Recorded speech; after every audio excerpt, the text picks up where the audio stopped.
Acabou o mistério. Flamengo define chegada de reforço. Leonardo Jardim faz pedido à diretoria e tensão no rival. Fala galera do canal BTB Esportes, eu sou Letícia de Almeida e estou chegando com as principais notícias do Flamengo para vocês. Mas antes de qualquer coisa, eu quero te fazer um pedido. Curte esse vídeo? Nos ajude a bater a meta de 500 likes?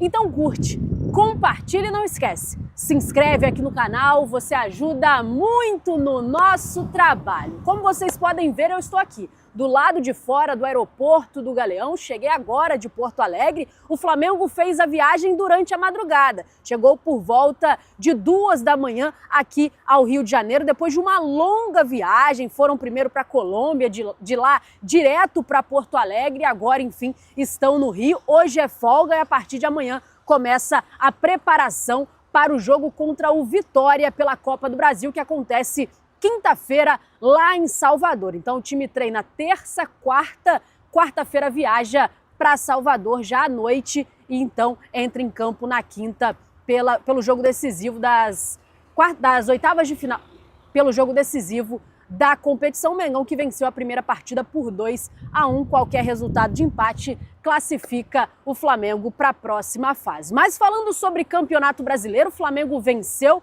contou com um tropeço do Palmeiras, que empatou em 1-1 com o Remo e diminuiu a distância para o seu principal rival na tabela de classificação. Vou atualizar vocês como está o Campeonato Brasileiro após a 15ª rodada. O Palmeiras segue na primeira colocação com 34 pontos, o Flamengo é o segundo colocado com 30 pontos e um jogo a menos. O Fluminense na terceira colocação tem 27 e o São Paulo é o quarto com 24 pontos. Na quinta colocação, o Atlético Paranaense tem 23. O Bahia tem 22 e é o sexto colocado. Bragantino é o sétimo com 20. Vasco tem 20 e é o oitavo. E o Coritiba com 20 também é o nono. O décimo colocado é o Vitória com 19 pontos. 11º, Cruzeiro com também 19. Botafogo tem 18 e é o 12º. Atlético Mineiro com 18 é o 13º. Internacional com 18 é o 14º. E Santos com 18 é o 15º. O primeiro time fora da zona de rebaixamento é o Corinthians, com 18 pontos.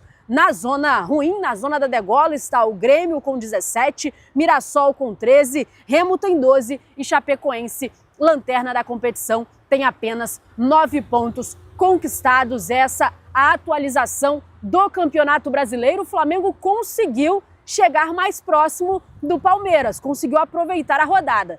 Na rodada anterior não tinha conseguido. O Palmeiras também tropeçou, também empatou, mas o Flamengo deixou escapar quando empatou com a equipe do Vasco ontem. Diferente disso, lá em Porto Alegre conseguiu 3 pontos importantíssimos. Para a próxima rodada do Campeonato Brasileiro, a atenção é: muitos jogadores estão pendurados e podem ficar de fora da partida contra o Palmeiras. Então o Flamengo enfrenta o Atlético Paranaense tendo que ter essa cautela para não perder nenhum jogador no jogo contra o Palmeiras, que acontece só na outra semana, já aqui no Maracanã. Quem está fora para o jogo contra o Atlético Paranaense? O Everton Araújo e o Jorginho. Os dois estavam pendurados, tomaram cartão no jogo de ontem, então desfalcam contra o Atlético Paranaense, mas estão garantidos para a partida contra o Palmeiras. Então toda uma tensão, toda uma situação para manter o mental bom e nenhum jogador ficar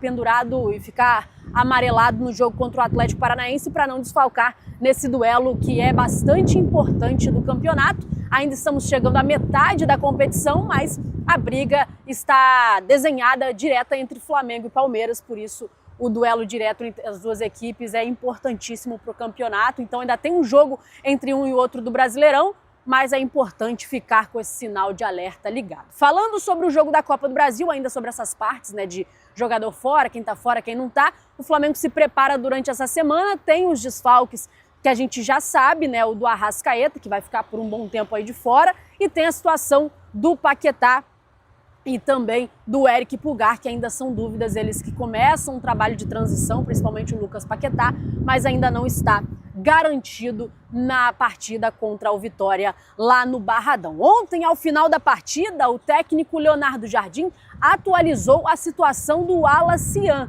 Sim, o Alacian, que ficou de fora dos 2 últimos confrontos, sequer foi relacionado por uma opção do técnico e ele explicou, acabou o mistério em relação à situação do Wallace Yan. Abre aspas para o Leonardo Jardim explicando isso. O mesmo motivo de qualquer jogador quando não é relacionado.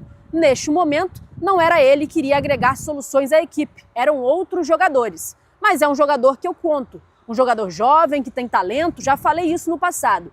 Nesta última semana não estava totalmente integrado para ajudar a equipe, por isso ficou trabalhando. Mas com certeza em um futuro próximo pode ser solução, como já foi anteriormente. Nós gostamos dele, é um menino da base, mas todos os jogadores têm que estar integrados em uma dinâmica de coletivo acima de tudo. A base que rege nossa equipe é o nosso desempenho coletivo e essa é a nossa ideia, foi o que falou o Leonardo Jardim, deixando claro que o Wallace Yan realmente ficou de fora por uma opção do treinador, por uma escolha dele. Ele optou por não relacioná-lo. Não tinha nenhum problema físico, não tinha nenhuma questão direta em relação a isso, mas pelo desempenho do jogador nos treinos. Essa mesma definição ele deu quando também não relacionou o Gonzalo Plata. Para o Plata deu certo, ele ficou fora da relação de uma partida ou duas, se não me engano, e quando voltou muito bem. Agora, inclusive, é o titular da equipe na ponta direita, ganhou essa titularidade por conta do desempenho dentro de campo. Então, que isso sirva também para o Wallace Yan. Foi cortado neste momento, mas que sirva de aprendizado, como o Plata aprendeu com a situação, que o Wallace Yan também aprenda, que ele desempenhe bem no treino, consiga estar integrado, né, que é o que o Leonardo Jardim enfatiza, né, conseguir fazer o coletivo, trabalhar em coletivo, trabalhar para o grupo, para enfim ele voltar a ser relacionado, voltar a ser opção. Leonardo Jardim, que sempre elogia o Wallace Yan, desta vez acabou o mistério em relação à situação do jogador ter ficado fora. Não tem um problema direto, não tem uma questão direta com o treinador, mas foi uma escolha por conta do desempenho do atleta na última semana. Mudando de assunto, vou falar sobre mercado da bola, porque o Leonardo Jardim também falou sobre isso ontem após o jogo e fez um pedido à diretoria. Primeiro ele esclareceu, o Flamengo vai no mercado, está no mercado para contratação, vai se movimentar bastante na próxima janela, que começa em julho. O Flamengo vai fazer grandes contratações, vai fazer contratações pontuais. Ele falou sobre isso e já disse como está definido o planejamento do Flamengo para a próxima janela de contratação. Ele disse o seguinte: hoje em dia não é fácil, o elenco já é extremamente qualificado. Se tiver que buscar, são soluções que não existem dentro do elenco.